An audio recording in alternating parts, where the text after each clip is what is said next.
what are the categories of technologies now that you're seeing as like indispensable for getting your job done and your team to be productive?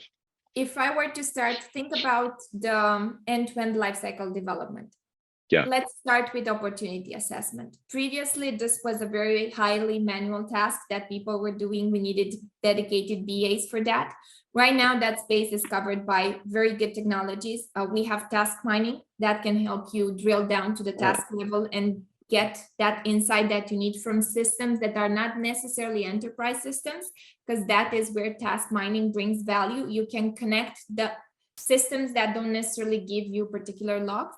And then it comes to the process mining, adding the process mining to be able to understand how is your company working? Where are your processes flaws, I would say? How can you actually improve your processes, re-engineer your processes, and then apply automation?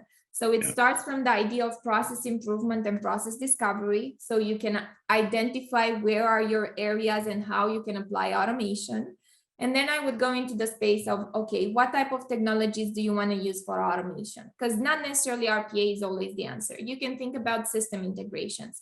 We have APIs integrations, and that's for sure something that you can leverage. You have RPA tools that definitely you can leverage. And you also have, I would say, the possibility to build custom applications that are managed centrally. And that also gives you a possibility to automate within a particular flow, like building, let's say, an engine that's going to do some decision rules for you, or building a particular flow and workflow inside of those tools. So it depends in the middle what you want to put in terms of processing and, I would say, overall automation. You can do task automation. So it depends on what challenge you're trying to resolve. Yeah. And then I would say that in the end, it all comes down to performance measurement. This is something that was lacking in the previous years. Right now, people are looking, I would say, at a lot of data analytics tool that's going to help them understand what is the performance, what are my actuals versus my estimates. You have a clear vision of what you have invested and what is there to actually continue to invest in that particular COE or in that particular capability. Yeah. And I would go even further than that, to the idea of that you do need management for your solutions to be able to do, I would say, incident and change management. All of these come all together.